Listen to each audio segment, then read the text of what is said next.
Hello students, good morning everyone. How are you? I am absolutely fine in front of you and hope you same at your home. Students, chemistry for class 10th. Most welcome all of you in our online class. My dear child, जो हमने कल आपको class पढ़ाई थी तो redox reaction उसमें हुआ था, ठीक है। तो ऑक्सीडेशन और रिडक्शन जब किसी भी केमिकल रिएक्शन में एक साथ होते हैं तो such reactions are known as redox reaction. तो आज जो हम यहाँ पर बातें करने वाले हैं, आज हम पढ़ेंगे कि oxidation reduction in terms of transfer of hydrogen, oxidation reduction in terms of transfer of oxygen, oxidation reduction in terms of transfer of electrons. तो पहले नंबर पर हम यहाँ लेते हैं, नंबर फर्स्ट पोजीशन पर oxidation reduction in terms of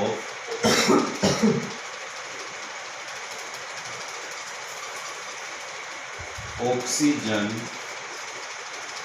transfer, ये है फर्स्ट। तो ऑक्सीडेशन भी होगा, रिडक्शन भी होगा, ऑक्सीडेशन भी होगा, रिडक्शन भी होगा इन टर्म्स ऑफ ऑक्सीजन ट्रांसफ़र, यानी जब ऑक्सीजन ट्रांसफ़र होगी। तो देखते हैं कैसी वो केमिकल इक्वेशन लेके आ रहे हैं आपके लिए।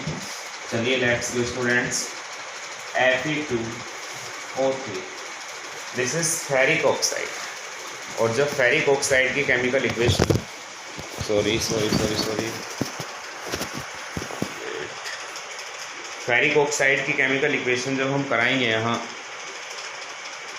कार्बन मोनोऑक्साइड के साथ, like this, you can take 3CO and also you can take 2Fe2O3 plus 3CO। तो इस कंडीशन में आपको ये देखने के लिए मिलेगा कि यहाँ ऑक्सीजन ट्रांसफ़र होने की वजह से ऑक्सीडेशन भी होगा और रिडक्शन भी होगा। इस केमिकल इक्वेशन का हम एग्जांपल लेकर के चलते हैं। Then you will definitely got, आप पाओगे यहाँ 4Fe प्लस 3CO, ये आपको मिलेगा। और ये भी कह सकते हो 4Fe वेट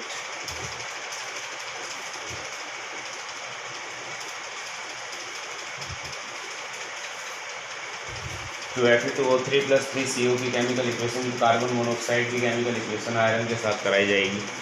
तो आप यहाँ ओनली ये रहेंगे, then it will be goes to 2Fe and plus 3CO2। तो आपने क्या देखा, आपने ये देखा कि Fe के पास से जो ऑक्सीजन एटम्स हैं वो ट्रांसफ़र हो गए, डोनेट कर दिए गए ऑक्सीजन एटम फ्रॉम Fe अकेला रह गया। अब क्योंकि जब ऑक्सीजन यहाँ से इसने डोनेट कर दिए तो यहाँ से यहाँ इसका क्या हो गया बताइए, ऑक्सीडेशन हो गया। अब CO के पास देखिए आप, ऑक्सीजन एटम कितने हैं यहाँ इस टाइम, 3 ऑक्सीजन एटम्स हैं, 1 3 3, और यहाँ कितने हैं 2 3 6। तो यहाँ अगर आप देखें कार्बन के साथ में ऑक्सीजन के एटम्स के जो नंबर हैं वो बढ़ गए हैं, ठीक है। तो यहाँ पर हुआ था आपका reduction due to the loss of oxygen atoms, और यहाँ ऐड हुए हैं तो यहाँ हुआ है ऑक्सीडेशन, ये हो गया। अब इस केमिकल इक्वेशन में आप देख सकते हैं कि यहाँ ऑक्सीडेशन भी और रिडक्शन भी दोनों साथ हो रहे हैं by the transfer of oxygen. आपने लिखा ही है in terms of oxygen transfer, तो by the transfer of oxygen यहाँ ऑक्सीडेशन रिडक्शन दोनों हो रहे हैं। तो इस तरह की केमिकल इक्वेशन भी आप यहाँ पर यूज़ कर सकते हैं, no problem at all. Okay, इसी तरह से आप एक और केमिकल इक्वेशन ले सकते हैं, नाइट्रोजन डाइऑक्साइड की केमिकल इक्वेशन जब आप कार्बन मोनोऑक्साइड गैस के साथ कराओगे तो जो आप देखेंगे तो ये चला जाएगा आपका एनओ में, जहाँ ऑक्सीजन के 2 एटम थे अब वहाँ पर एक रह गया, यानी कि लॉस ऑफ ऑक्सीजन हो गया। और लॉस ऑफ ऑक्सीजन क्या कहलाता है, रिडक्शन कहलाता है। और अगर आप यहाँ से इस पर जब जाओगे प्लस, तो CO तो है ही है, एक ऑक्सीजन एटम इसके साथ चला गया, ये लीजिए, तो इसका हो गया ऑक्सीडेशन। तो ये केमिकल इक्वेशन ऐसी हो गई जिसमें ऑक्सीडेशन भी और रिडक्शन भी दोनों हो रहे हैं by the transfer of electron. तो यहाँ हम कह सकते हैं oxidation reduction in terms of oxygen transfer. एक समझ में आ गया। दूसरे को मैं लेकर के चलता हूँ आपको, oxidation reduction in terms of hydrogen transfer. Hydrogen transfer करा करके आपको उसमें दिखाते हैं। वहाँ ऑक्सीडेशन और रिडक्शन जो होगा वो हाइड्रोजन के ही बेस पर होगा, हाइड्रोजन ही वहाँ पर डोनेट होगा और हाइड्रोजन ही वहाँ पर ऐड होगा। तो यहाँ लिख देता हूँ मैं ऑक्सीडेशन रिडक्शन, ठीक है, oxidation reduction in terms of hydrogen. In notes को ऐसे ही बनाना है जैसे मैं बता रहा हूँ, और बढ़िया करके इनकी थ्योरी लिखनी है, तब आपको करना है, थ्योरी लिखनी होती है इसमें, ध्यान रखना। तो oxidation reduction in terms of hydrogen transfer. तो हम चलते हैं यहाँ पर हाइड्रोजन ट्रांसफ़र के लिए एक इक्वेशन मैं आपको दे रहा हूँ, CH3 CH2 और OH, ये मैंने आपको पहले भी पढ़ाई है। तो इसमें अगर कोई एक अच्छा सा ऑक्सीडाइजिंग एजेंट यहाँ आपने ले लिया, कोई अच्छा सा ऑक्सीडाइजिंग एजेंट और नेसेंट ऑक्सीजन से उसकी इक्वेशन करा ली, तो वो पोटेशियम डाइक्रोमेट भी हो सकता है plus H2SO4। Acidic solution of potassium dichromate is known as a best oxidising agent. अगर आपको ये अच्छा नहीं लग रहा तो और डीपली नॉलेज के लिए मैं आपको बता दूं, ऑक्सीडेशन अगर आपको कराना ही है तो पोटेशियम परमैंगनेट का बेसिक सॉल्यूशन आप ले लें, पोटेशियम परमैंगनेट का बेसिक सॉल्यूशन या पोटेशियम डाइक्रोमेट का एसिडिक सॉल्यूशन। तो इसमें आप माइनस के H2O हटा दो, ये रहा वो H2O जो आपने यहाँ से रिमूव किया है, ऐसे समझ लो। लेकिन फ़िलहाल हम यहाँ देखने वाले हैं कि हाइड्रोजन यहाँ से रिमूव होना चाहिए, इसको भी मत दिखा, बस ऐसे रहने दो। तो यहाँ से हाइड्रोजन जो है आपका ये पूरा का पूरा रिमूव हो जाएगा। Then you will got CH3 CH2, check कर लो CH3 CH4, ये बचा CH3 CH2। तो इसमें माय डियर स्टूडेंट्स आपने देखा कि हाइड्रोजन यहाँ से रिमूव हो गया। अब जब हाइड्रोजन रिमूव हो गया तो यहाँ से लेके यहाँ क्या हो गया है इसका, बोलिए।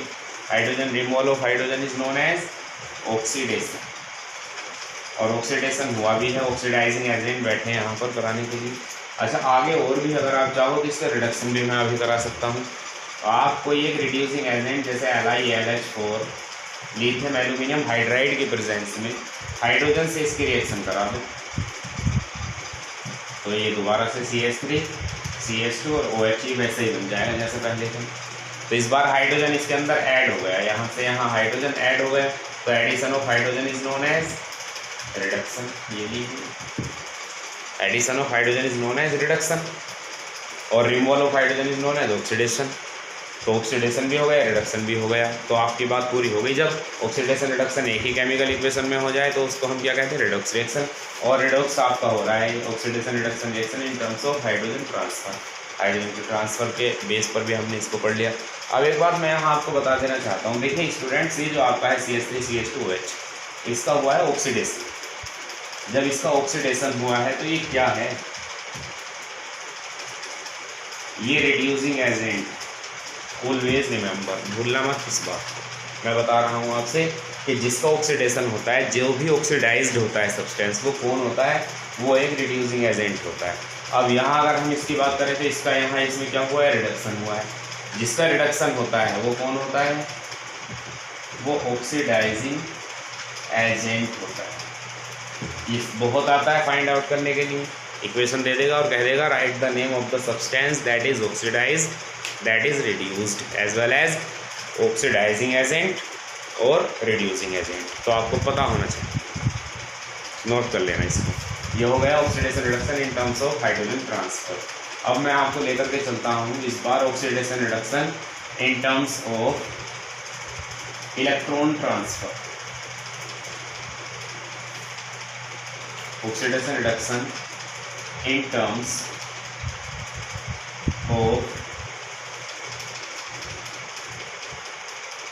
इलेक्ट्रॉन ट्रांसफर, ये लीजिए। तो अब इसमें जो है मैं आपको बता दूं, आप एक काम कीजिए, आप मैग्नीशियम की केमिकल इक्वेशन कॉपर सल्फेट के साथ कराएं। मैग्नीशियम की केमिकल इक्वेशन कॉपर सल्फेट के साथ, then it will goes to MgSO4 + C। इस इक्वेशन को आप किस तरह से लिख सकते हैं, आयनिक फॉर्म में तो लिख ही सकते हैं आप। इसको कैसे लिखेंगे आयनिक फॉर्म में, Mg + Cu positive positive. Aqueous का मतलब ये एक्वस सॉल्यूशन। आगे देखोगे इसको तो ये बन जाएगा Mg पॉजिटिव पॉजिटिव + सी, ये ऐसे बन जाएगा Mg पॉजिटिव पॉजिटिव को अब आप एक्वस दे दीजिए ना, तो ये काम भी यहाँ आपने कर लिया। तो इसमें आपने क्या देखा, आप मैग्नीशियम से Mg पॉजिटिव पॉजिटिव की तरफ जब आप जाओगे तो यहाँ इस जब आप इसको ओवरऑल अलग करके देखोगे तो Mg goes to Mg positive positive plus 2 electron negative. और आपको पता है कि those chemical reactions in which the donation of electron is take place are known as oxidation reaction.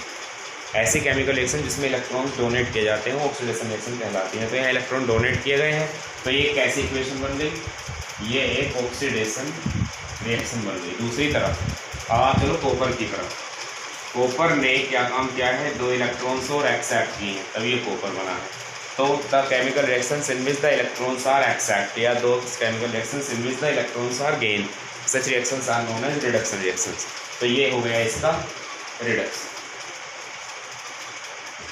Understand, दोनों को अलग अलग करके मैंने लिख दिया। वहाँ आपको लग रहा होगा कि इसमें है नहीं, होगा भी नहीं, क्योंकि ये 2 के 2 इलेक्ट्रॉन्स जो एक दूसरे से कट जाते हैं। जब ऐड करोगे आप इक्वेशन को तो एक दूसरे से कट जाएंगे। जब आप इसको इक्वेशन को ऐड करोगे इसको और इसको तो फिर दोबारा से यही आ जाएगी। इलेक्ट्रॉन आपको वहाँ दिखेंगे ही नहीं, क्यों, कहाँ चले जाएंगे, क्योंकि आप काट चुके होंगे इन दोनों को। ठीक, ये हो गया। तो अब इसमें ये देखने वाली बात है माय डियर कि इसमें ऑक्सीडेशन किसका हुआ है, Mg का MgSO4 में ऑक्सीडेशन हुआ है या नहीं हुआ है, ये बताइए। Mg का MgSO4 में ऑक्सीडेशन, CuSO4 का Cu में रिडक्शन हुआ है। तो अब आपको पता चल गया the substance that is oxidised, the substance that is oxidized is magnesium, the substance that is reduced is copper sulfate। Oxidising agent कौन है, जिसका रिडक्शन हुआ है, रिडक्शन कॉपर सल्फेट का हुआ, तो ये कौन हो गया, ऑक्सीडाइजिंग एजेंट हो गया। और जिसका ऑक्सीडेशन होता है वो कौन होता है, वो रिड्यूसिंग एजेंट होता है। ऑक्सीडेशन हुआ है मैग्नीशियम का तो ये कौन हो जाएगा, रिड्यूसिंग एजेंट। Always remember. समझ में आया या नहीं आया, नहीं आया है तो डाउट सेशन जब भी आपका लगेगा आप अपनी डाउट को हर हाल में क्लियर करेंगे, ये बात ध्यान रखना, ठीक है। अब मैं आपको आगे लेके चलता हूँ। ये 3 ही आपको मुझे समझाने थे, 3 ही चीज़ों के आधार पर, एक ट्रांसफ़र ऑफ ऑक्सीजन हो गया, एक ट्रांसफ़र ऑफ हाइड्रोजन हो गया और एक ट्रांसफ़र ऑफ इलेक्ट्रॉन्स हो गया। अच्छा, अब मैं आपको यहाँ पर लेकर के चलता हूँ, एक टॉपिक है इफेक्ट ऑफ ऑक्सीडेशन, क्योंकि आज के इस पीरियड में तो हमारा ये चैप्टर पूरा नहीं हो पाएगा, कोई प्रॉब्लम नहीं। नेक्स्ट पीरियड जब भी आएगा तभी आपका ये चैप्टर कंप्लीट हो जाएगा और नया चैप्टर भी हम स्टार्ट कर देंगे उस समय तक। तो इफेक्ट ऑफ ऑक्सीडेशन, क्या क्या इफेक्ट हैं ऑक्सीडेशन के, मैं वो यहाँ पर लिख देता हूँ। पहला इफेक्ट क्या हो सकता है, पहला है कोरोजन। दूसरा effect rancidity. Third effect combustion and fourth effect is respiration. 4 हैं, चारों को नोट कर लो। 4 जब भी फिनिश हो जाएंगे आपका चैप्टर फिनिश हो जाएगा। ओके, नंबर वाइज हम सभी को स्टडी करेंगे। कोरोजन है, रैंसिडिटी, कंबस्सन हो, रेस्पायरेशन। मैं अब इन 3 को रख कर देता हूँ। अब आपके पास बच जाता है कोरोजन। तो माय डियर चाइल्ड, कोरोजन को आप कैसे डिफाइन करोगे, सपोज दैट ये आयरन का आर्टिकल है, ठीक है, ये सिल्वर का है। तो जब हम इसको एयर में इसी तरह से ओपन छोड़ देते हैं तो इसके ऊपर जो है कुछ इसकी एक बहुत भद्दी सी ब्राउनिश कलर की, ग्रीन कलर की, ब्लैक कलर की एक लेयर सी इकट्ठी हो जाती है, ठीक है। तो वो क्या है, दैट इज़ कोरोजन। तो मैं आपको इसकी डिफाइन बता रहा हूँ, ध्यान से आप सुनिएगा। The eating up of metals, क्या कह रहा हूँ मैं, the eating up of metals in presence of air and moisture, ठीक है। The eating up of metals in presence of air and moisture, they lose their shining in the form of sulfides, oxides, carbonates, sulfates, etc. Corrosion एक ऐसी process है जिसमें जो metals होते हैं वो अपनी शाइनिंग खो देती है एयर और मॉइस्चर की प्रेजेंस में। किस रूप में, अपने ऑक्साइड्स में, कार्बोनेट्स में, सल्फेट्स में, सल्फाइड्स में। एग्जाम्पल के तौर पर बहुत ही सिंपल सा एग्जाम्पल दूंगा मैं अभी आपको। पहले ये लीजिए आप 2Ag। स्टूडेंट्स, ये सिल्वर है, लेडीज़ पैरों में पहनती हैं, वो क्या कहते हैं उनको मुझे नहीं पता, नाम मुझे कंफर्म नहीं है। सिल्वर की, चांदी की पहनी जाती हैं पैरों में, पायल, अब हमारी जो एनवायरनमेंट है वहाँ hydrogen sulphide gas present, hydrogen gas sulphide है और सिल्वर भी है। जब इन दोनों की केमिकल इक्वेशन होगी तो this will be goes to Ag2S, ये Ag2S में चला जाएगा और हाइड्रोजन गैस निकल के साफ चली जाएगी। तो ये जो आपका बना है इसका कलर क्या है जानते हैं आप? ब्लैक कलर है इसका, सिल्वर सल्फाइड का कलर ब्लैक है। इसी वजह से चांदी आपकी काली पड़ जाती है ड्यू टू द कोरोजन। ठीक है, कोरोजन में be defined as the eating up of metals in presence of air and moisture in the form of their oxides, sulfides, carbonates, sulfates etc. that is called corrosion। ठीक है, ये silver का corrosion मैंने आपको दिखा दिया। Black colour का एक सब्सटेंस इस पर बनता है, बहुत ही बेकार हो जाती है चांदी आपकी। अब मैं आपको लेकर चलता हूँ आयरन की तरफ। 2Fe plus 3O2 plus H2O, 2H2 you can take also.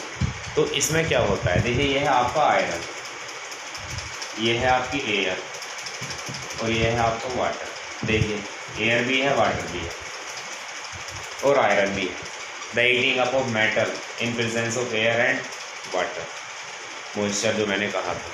ठीक है, इन the form of there oxide, sulphides and sulphates you can see. तो ये काय में चला जाएगा, ये चला जाएगा आपका स्टूडेंट्स Fe2O3। आप यहाँ पर ले लीजिए 4, it will be goes to 2Fe2O3 into H2। ये लीजिए कैसा कलर है इसका, इसका कलर है reddish brown. Reddish brown colour का ये जो है सब्सटेंस बना, जिसे हम कहते हैं rust. Corrosion of iron is known as rusting of iron. याद रखना, corrosion of iron is known as rusting. ये बहुत इंपॉर्टेंट क्वेश्चन है, कई बार आता रहा है। तो ये हो गया corrosion, the eating up of metal in presence of air and moisture.